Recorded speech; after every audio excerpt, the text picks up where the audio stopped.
Welcome back to the Your Golf Performance Podcast. We've got a special guest today. We have the head coach from Arizona State Golf, Matt Thurmond. Thank you for joining our program. Thanks for having me on. I'm looking forward to talking college golf with you. Well, once again, thanks again. Do you just want to give us a bit of a background on who you are and how you got to where you are at the moment? Sure. I'm not, and I think this has been an advantage for me. I'm not a golf blue blood. My family didn't play. I didn't grow up with money at a nice country club or anything like that. I stumbled on the game accidentally and grew up in a very small town and, didn't have everything, but I had a great support group around me and I fell in love with the game. And I ended up making my way to be good enough to play college golf. I played college golf at BYU, had a great experience there, and I loved it so much that when my coach asked and said, "Hey, I think you'd be a good coach. Would you like to stick around after graduation and be my assistant coach?" I said, "Absolutely." And I did that for a year at BYU. And then after a year, I got the assistant coach for the men and women's programs at the University of Washington, which is where I was from. So I was able to go back home. And after a year there as the assistant coach, I became the head coach. So I was a head coach at Washington for 15 years before being recruited by Arizona State to be the head coach here. That was a big move for me, but it's worked out great. And now I'm 7.5 years in at Arizona State University. So, head coach, Arizona State, what does that role cover? That's funny. I think one of the most difficult things about this job is that nobody has any idea what this job is. And I still have people all the time ask me if it's a full-time job or if I'm a professor as well, or if I just get to go play golf every day. Sounds like my job. Basically, it's kind of like a small company, or you're in charge of the whole organization. It's a small enough organization that you don't have this massive team doing everything for you. So so we administer the whole program. The head coach could lead all the coaching. I do have a full-time assistant coach. We do all the recruiting, and there's a significant amount of fundraising to raise the money to do what we do. That's a big part of the job. We host events, multiple events a year, where we bring in 15 plus college golf teams or other types of events. So lots of alumni relations, the whole media part of it. We're involved in all that. The academic side of it, monitoring their academic progress. But at the end of the day, you're a coach, manager, friend for all the players. You stay in touch with your alums and their families. So I would say, what the job really actually is that you manage a massive number of relationships. In our case, we'll play 30 different golf courses probably this year as a team, and that's each one has a head pro, and you have to know them. And it's a different situation at that course. And, all the alums and all the recruits and their parents and the equipment manufacturers and the agents and, so all the staff here in the athletic department. So I think, you're basically like a little mini CEO of a golf program. Yeah, that's pretty cool. What would a normal week look like for you guys and your team when you're not traveling? So you're at school and you've got practice. What's a week structure like that? Yeah, generally, and I think most college golf teams would say this, we go to class in the morning. I think there's a few programs that are exception, but we go to class in the morning, and our guys have taken advantage of the online options. So some of them have days where they don't go to class at all, or maybe only a couple days a week. But generally class in the mornings, practice in the afternoons. So for us, practice is either practicing as a team at our facility, the Thunderbirds Golf Complex, the Bird, or it's going to a local course and playing in a qualifying or some sort of scored round. We probably play 3 times a week is kind of what I try to make sure we do, and then get a lot of good practice time. Our workouts are in the afternoons. So we'll work out 2 to 3 times a week as a team in the afternoons after practice. And the guys will work out on their own as well. They do their studying mostly in the evenings. And for me, I'm in a unique situation in that the office is actually at our facility. So we're about 10 minutes from campus. I don't go to campus. A lot of coaches have their office in the stadium or, with all the other coaches. Our office here is at the facility. So we're around the boys all the time. They study and work out and hang out and eat meals, do everything at the facility, and I'm here with them. So their food and meals and all that are at the golf practice facility as well? Yeah. We the NCAA liberalized kind of what we could do with that. So nowadays we have we're at a golf course. We're at Papago Golf Course, and there's a restaurant, a nice restaurant at the golf course called Lou's Grill, and all of our players can get 1 meal a day there. And then every Monday through Friday, we have, using DoorDash, meal delivery service. We have lunch delivered for them every day. So they all sit and eat together, and both the men's and women's team. It's a pretty cool atmosphere. And then we have a lot of snacks and basically full breakfast here as well if they want it. So we use the food, one, to save them some money, but also to induce them to be at the practice facility all day. And there's no shortage of food. We even have a freezer full of ice cream now, ice cream bars and whatever. So whatever we can do to make it better. And food is, for college kid, food's a way to their heart for sure. So while we're on the topic of your practice facility, I read an article just yesterday about Phil Mickelson having a bit of a say or helping out build it back. Was it 6-7 years ago or something like that? 6 years ago.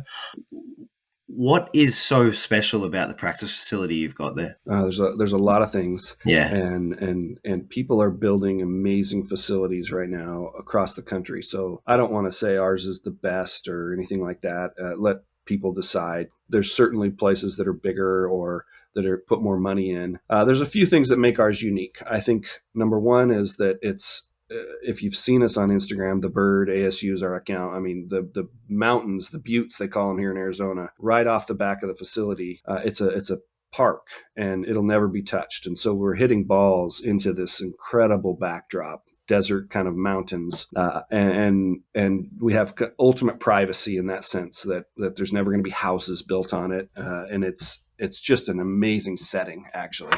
I think another unique thing about the facility is that Phil Mickelson designed it. And a lot of times, architects are designing practice facilities. Very few have designed a facility with the elite golfer in mind. Most have to design any facility for a range of golfers that ensures, safety and flow of traffic and all that. Well, we didn't have to think about that. This was a facility that was designed purely for the most elite player to train skills at the highest level. So not many people get to do that, or not many people have even had to think that way. So to have Phil Mickelson and kind of all his intellectual ability and his experience be able to create what he felt was the ultimate training facility is unique. So the way that shows, it's a lot of uneven lies. It's very small, severe targets. It's a lot of fun. It's these distance targets in our wedge area that are 15 yards apart, using his kind of towel drill. It's the perfect mats. And when we use artificial, we have a lot of grass, but use artificial as well. It's, I don't know, it was built to train skills. So things that you would never see on a course or that you may not ever see on another practice facility, but that train a certain skill. It was built into the ground, and I think that makes it really unique. You can actually see the look on your face, how sort of happy and proud you are to have a facility like. I love it. Well, it's pretty cool. So while we're chatting about the likes of a Phil Mickelson or some of the high level players that you have in, do you want to just give us a bit of a run through on some of the players that have come through ASU, and also perhaps some of the players whilst you were there, or as you first started, there might have been a couple of standouts that were finishing? Okay, so ASU has an amazing legacy of star players, many of them older now that may not be household names to everybody. I'll mention some of the older guys now just for those that might remember. Howard Twitty, who won 4 times on PGA Tour. He's actually our volunteer assistant coach and is at our facility every day working with the guys. Tom Pertzer, Bob Gilder, Dan Forsman. Those are some of our older gentlemen, and there's more I'm probably missing. And then, current stars, you got Phil Mickelson, John Rahm, Paul Casey, Matt Jones, Pat Perez. Kevin Yu is a newer player on the PGA Tour. He just graduated a couple years ago. Grayson Murray has requalified for the PGA Tour. Chan Kim is now on the PGA Tour. David Pooge is a recent alum who's on LIV and thriving. Other guys would be Ches Reavie. Scott Pinkney spent time on the tour. Jeff Quinney spent time on the tour. Todd Dempsey spent time on the tour. In Europe, we have current European tour guys are Alex Del Rey. Max Rotliff of Germany just qualified for the PGA Tour, or for the DP World Tour. Tobias Eden spent the season on the tour but didn't keep his card. Nicholas Lemke, Alejandro Canizares have been on the DP Tour, World Tour for a long time. So those are some of the names. Current players are stars as well, and about to, I think, keep going. Mason Anderson is on the Corn Ferry. He's a recent alum. Anyway, so it's a long list, a lot of guys. We see them around the facility quite often. That's one of the unique things about this place is a lot of people go off to their university and they set up shop at the university, and then when it comes time to turn pro, they move to one of those hotbeds of pro golf, South Florida, South or Central Florida, maybe Texas, maybe Arizona. Those are kind of the three main areas in the U.S. And we're fortunate that we're in one of those areas. So most of the players, no matter where they've come, I went through that list. Paul from England and John from Spain and Matt from Australia, like they all still live here in town. Yeah. So Do they it's a come back really and unique practice much with situation. the team? Oh, yeah. Some more than others. I see the live guys a lot more now because their schedule's a little looser. So we see them quite a bit. John probably comes out a handful of times a year. Matt and Paul come, in bursts. A lot of our younger guys that have recently graduated that spend every day practicing here in college, the Kevin Hughes and Mason Andersons and Cameron Sisk and Jared Dutois, those guys are here a lot. Yeah. David Pooge. How did you, I feel like you'd handle it quite well, just gauging off this conversation, but how do you handle all the different egos? Obviously, if you are one of the best programs in the US and you're getting the best of the best and, there's whatever, 5 to 10 guys at any one time that are competing for a spot on the team. How do you handle that sort of stuff? There's going to, have you had much drama over the years? I think you always have a lot of drama. That's just part of it. And the first thing is probably for me not to have too much of an ego. There's enough of them. I think that's been an advantage for me is understanding early on that, look, my career's over as far as a golfer.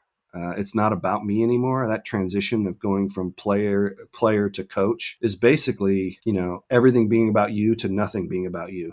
And I think that's really important that each player knows that I'm here for them. And you coach each player differently. Each player has a different team around them. So for me, it's about being a part of their journey and being, playing a role that they need me to play. Most of them will have a long time technical swing coach, maybe multiple, maybe a swing coach, maybe a putting coach, maybe multiple coaches. They might have a mental coach. They certainly have parents that are very involved and engaged. Many of them now have an agent as well. So that's just the start. There's other people around them too, maybe a national team coach. So they're all already on the team, and then they kind of add me to the team, and I need to, add value to that group and add value. It's about the player. It's all of us want the same thing.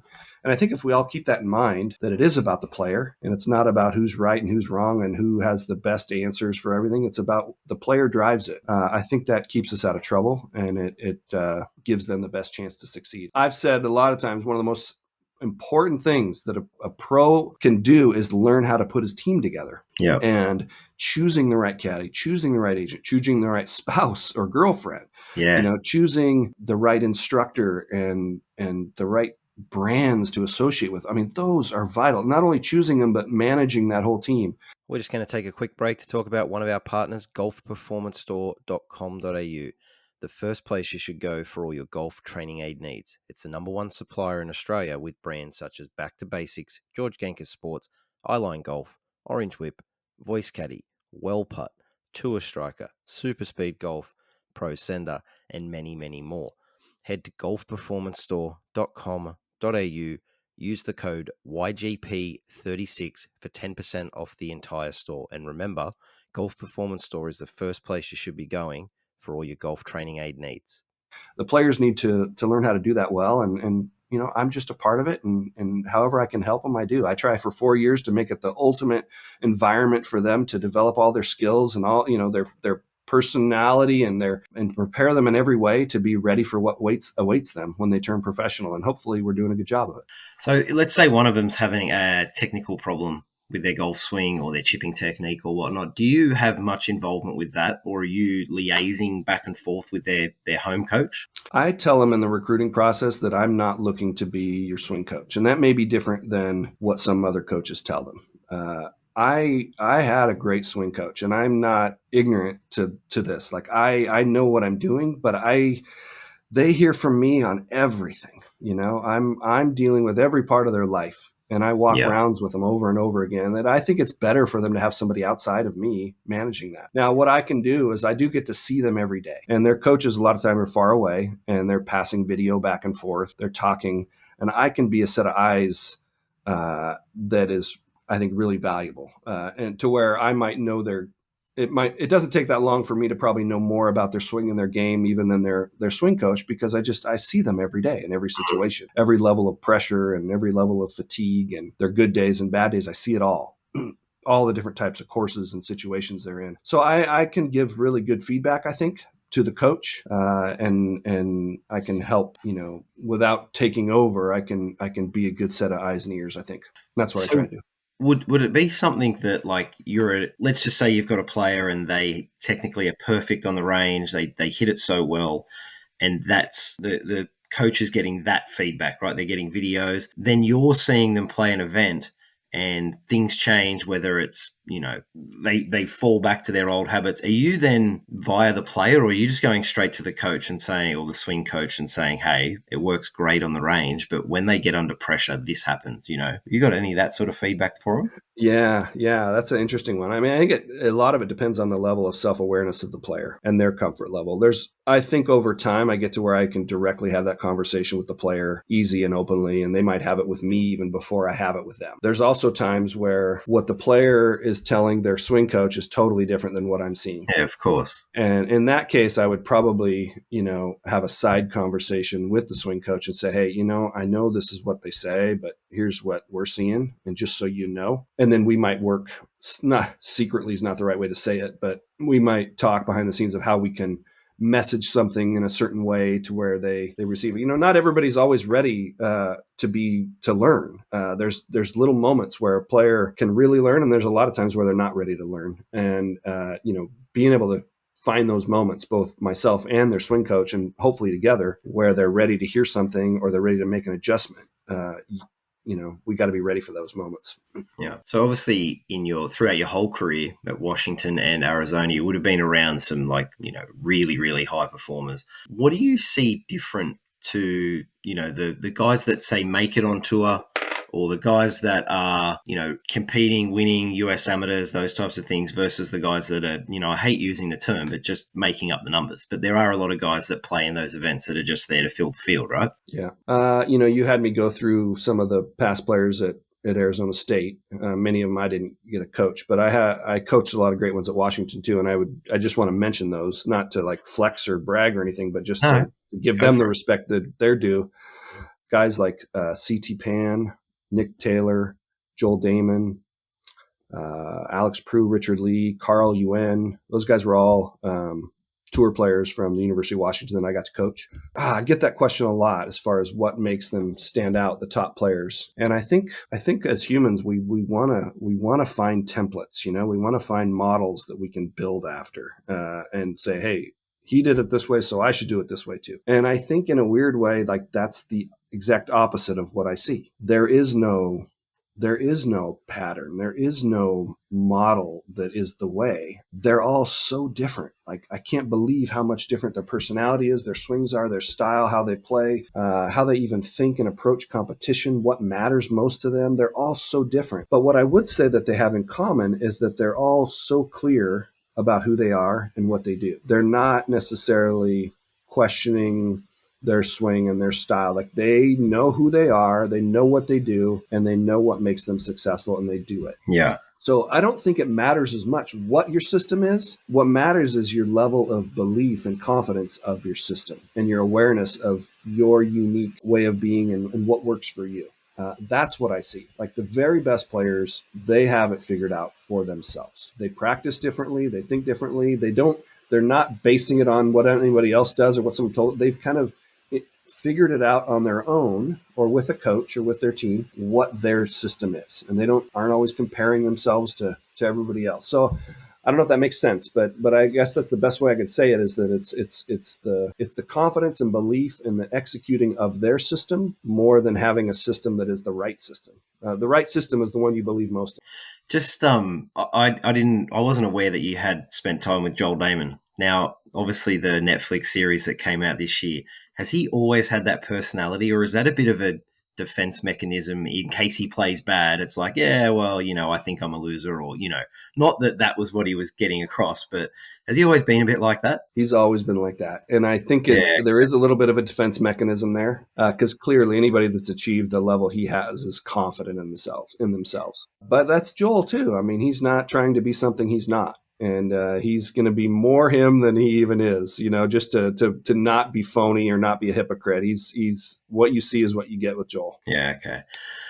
All right. Just going to, I started this podcast during COVID. I won't use the term was getting sick of, but I just, I felt like there was a lot of parents in my program or other programs in Australia that just thought things would happen for their children without them having to put the work in, right? Now, how many hours a week do you spend as a team? And then how many hours outside of the team practice or whatnot are some of the best players on your team spending working on their game? We're only allowed by the NCAA rules to spend 20 hours a week with them. So we do that. But what I've noticed, the better the players I get, the less I need to organize anything for them. I could, Preston Summerhays, I don't even need to set a practice up or tell him where to go ever. He will be here all day, every day. And I would say, they're really here all day, every day. It may not be like hyper intense all the time, like grinding, super serious practice all the time, always structured. But these guys have a club in their hand several hours a day. They're thinking about it when they're not here. It's an obsession. It just becomes their life. They get their schoolwork done. They have a social life. But at the end of the day, they live and breathe golf.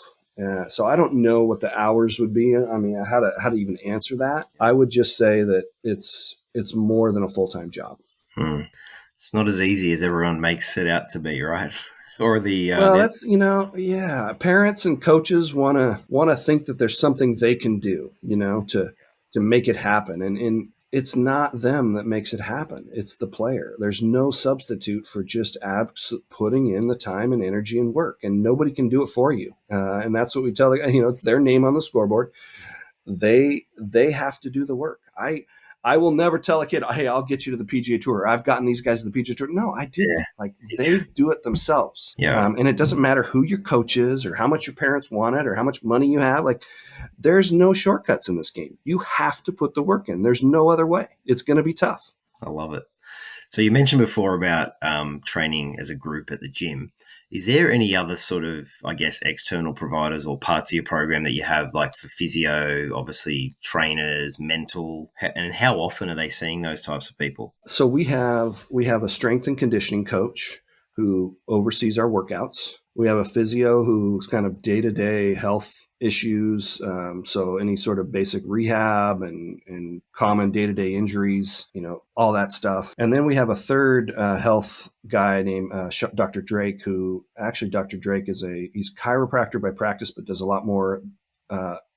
He actually was the leader of TPI for a while, Sean Drake. So he's a great resource for us. We have all of our guys screened a couple times a year, and he's kind of our sniper when we have a complicated issue with a guy health-wise that we send him there. He works right down the road. So he's actually not an ASU employee, but we use him. So those guys have been super helpful. We're fortunate that you're here in Phoenix that we have equipment manufacturers right here. Our Titleist guy is in town. Ping headquarters is just up the road. So they're here actually quite a bit, getting our guys fitted in just the right equipment, right ball, and adjusting shafts and lofts and models of clubs. And so that's really nice for us to have. Mental coach, we have a mental coach on campus. We haven't used him a lot yet. A lot of guys have their own mental coach that they've used in the past. Let's see. We've got a media guy that helps with all our social media and stuff. But other than that, I think that's about it. Do you train you guys up on how to deal with the media and the press? Yes. Yeah, right. Because obviously they're young and they're going to be getting asked questions at your events, but also once they graduate and if they go and play on tour, it'd be pretty daunting, I guess, for them having, hundreds of reporters there asking questions and whatnot. So it's probably good that they're trained on it. Yeah, I don't know that we're training them like a politician, don't ever say this. And what we do, and if anybody follows our social media, our Instagram account specifically, these guys have a camera in front of their face all the time. So we put them out there, and it's funny how when they arrive their first year, they're kind of uncomfortable. And after a couple of years, you put the camera up and they'll start talking and they know how to present themselves. They learn a lot. I think it's vital. And we have not mostly, we have about half of the players that are international. Maybe English isn't their first language. So to be able to really articulate yourself well and present what you're practicing and why and what you're thinking going into a round or how you're feeling after a round, and to do it in a second language it just takes a lot of practice. So yeah, we're just putting a camera in front of their face all the time, making them practice. And just like golf, like there's even with the media, that's another thing. There's just no substitute for practice. You can talk about it in a classroom, but doing it day after day is the best thing we can do for them. Actually, I had Boyd Summerhays on a little over a year ago, and he was such a cool person to chat to. And he was talking about why he posts a lot of videos of his kids on his Instagram account. Obviously, he's got a healthy following. And he sort of said, once they sort of said to him that they wanted to, play on tour, he started doing the videos and posting them online, one, so that they could see what they're doing well or see what they're doing bad and whatnot. But also it was just to make them feel like there was a camera on them the whole time and they knew they were he was training them basically to not be scared when a camera comes out at a tour event or a big event, right? So it's a cool way I never sort of looked at it like that. There's an interesting psychological principle there, and that is that people's intensity and focus will increase when they're being watched. So, you would think you want to always practice privately, but if I were to bring in someone to watch our guys practice, they would practice with more intensity and focus. When there's a camera on them, they're going to, there's a certain amount of them that will distract them, but learning how to deal with that, it will heighten their focus. People just innately want to impress. They want to represent themselves well. It's like when you're playing a home game, you step up your game because all your home fans are there watching you. Like when your girlfriend's out to watch you, you want to put on a show. Like there's something about it. And he's right. Like putting a camera on them is almost the same. Knowing that it might show up on Instagram, it makes them, want to do it right. Yeah. One of my friends, Khan Pullen, he's a great golf coach here in Australia. He's got a few players on the LPGA Tour and PGA Tour, and he's like our high performance coach for the state that I live in, for Golf New South Wales. I sent him a text yesterday asking if he had any questions, and what he wrote was, I'm always interested to get people's opinions on what they think the separators are between those that progress from college into pro golf compared to those that don't. Yeah, I think I kind of hit on that earlier when I talked about that self-awareness, but I will just elaborate on that a little bit. And some of this is I'm still forming my opinions on this because I'm watching our guys. But so one really, maybe underrated thing that doesn't get talked about, but is I think a massive deal. And I see a pattern: your relationship with your spouse, girlfriend. The more solid, stable, consistent, real that is, it is an accelerator in a big way for these guys because. Well, you're leaving college, you're going out there, you're traveling all the time. If you're single, number one, you're lonely. If you're, playing around with lots of different girls, like you're distracted. But if you're building a life with somebody that you love, that is a long-term healthy relationship, you're now two people working on something. You have that companionship, and it has a surprisingly high correlation to success from what I've seen. I would also just say that the money, how you view money is a big thing. People get obsessed with the money and they let it consume them. It's hard maybe to spend money to buy a membership or pay an instructor or to go to a Monday qualifier. You see how much it costs. And some people really have trouble investing in themselves. And it's hard to let the money go, but you have to spend the money to be able to get the opportunities and to give yourself a chance. Other people, are living and dying with every putt, knowing how much it cost them or saved them or made them. And I find stressing too much about that, or the deals you're getting or not getting, can really get you distracted. Those that seem to perform the best don't really care. They're just trying to be the best golfer they can be, and they trust that stuff will take care of itself.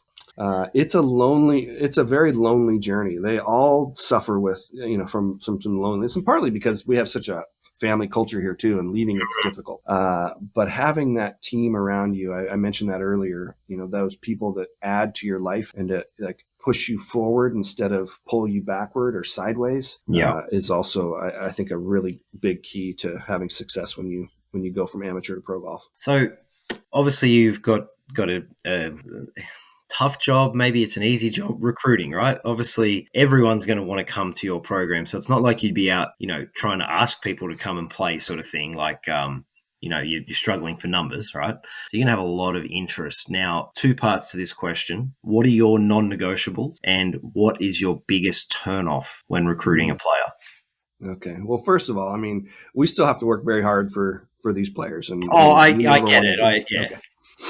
Okay. Because there's a lot of good teams out there, and we'll never get them if we think it's easy. So we always got to hustle and work hard. But let's see. I would say non-negotiable for me, number one, probably the most important question I'm asking is, can I trust you? This is my livelihood too.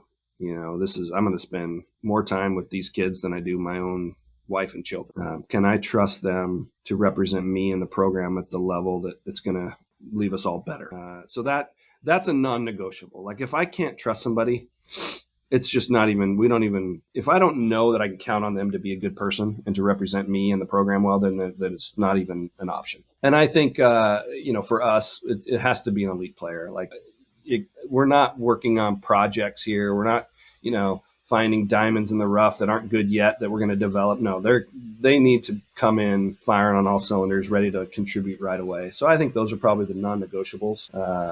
There may be others that I'm not thinking of. As far as turnoff, it's going to be tough for some people to hear, but I might say the biggest turnoff is over-involved parents. And not because the reasons you think, but I just think.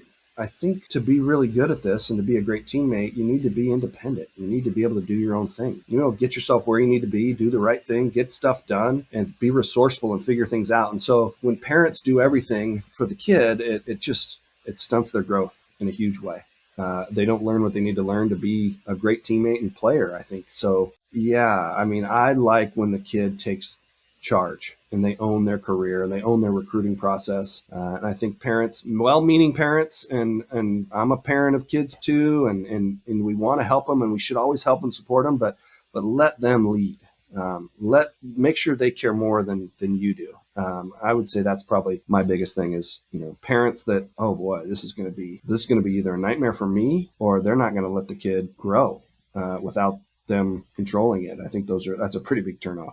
Is that when you're like in an event and you're chatting to a kid and the parents answering every question that you ask the kid? Well, it's amazing how many times you're looking the kid in the eye and you ask them a question and the parent comes, the answer comes from the side. I just can't believe it, but it happens all the time. How much work do you have to put in sort of getting your kids to manage the whole golf social school part of college? Yeah, I think it just kind of naturally happens. I mean, we're working on it all the time, and it's so cool to watch when they show up as freshmen. Generally, they're, wide-eyed and don't know what's going on and slowly figuring it out. And by the time they're juniors and seniors, like these are men that know what they're doing and how to get things done and figure it all out. And I think the environment kind of produces it more than we're sitting them down and talking about it and teaching it.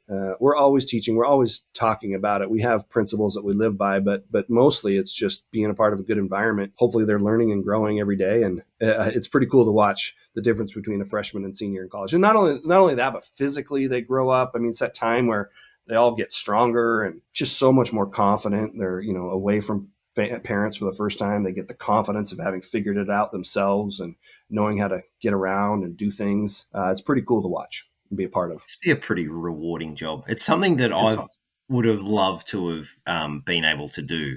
Obviously it's too late now, but I've always had this, interest in wanting to, be a college coach or something. It's something I, pretty passionate about. And all the kids that come to me and ask for advice on what they should do when they're 18, I'm like, you really need to, even if you only go for a year, just go over there and at least experience the college life. And like what you're saying, like learn to be independent, learn to manage your time. Like, you've got to be turning up to class, you've got to be turning up to practice and your meals and all that. I think it's without mum and dad doing everything for them. It was, I went just to a crappy little junior college in Texas 20 years ago, but, I have still got lifelong friends from that I haven't seen since then, but social media has been invented since then. And we have, got back in touch and whatnot. So if you were to build your ultimate, say, junior golfer, right? You're recruiting junior golfers. At what age and sort of what attributes would you like to start seeing in them? I know it's a hard question, but you might have something out there for the listeners. Yeah. Well, I think starting as early as possible is good. That doesn't mean you abandon other sports. I think it's great to play other sports and have other interests and activities, but definitely there's no substitute for having a club in your hand and learning, spending time and just learning all the time. That's a tough question. How to build, because my previous answers, that it's not like I know that I'm not building anybody; they're building themselves. But what would I want to see? I think number one is just love of the game. I love when they just have a passion and enthusiasm for the game.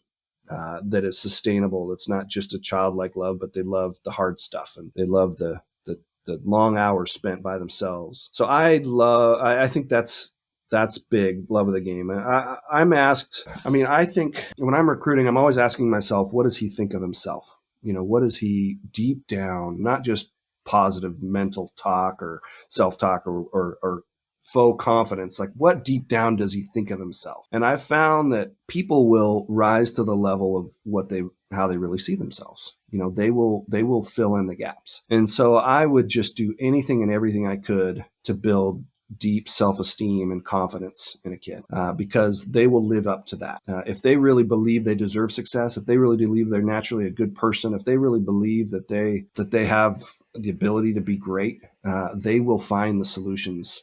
And it may be different than everyone else's solutions, but they will find it. They will find the way to get there. So I would do anything to build confidence in a kid. And that means having them do hard things. One of the most important ways to build confidence, I look back on my life, my strongest confidence came from doing really, really tough things.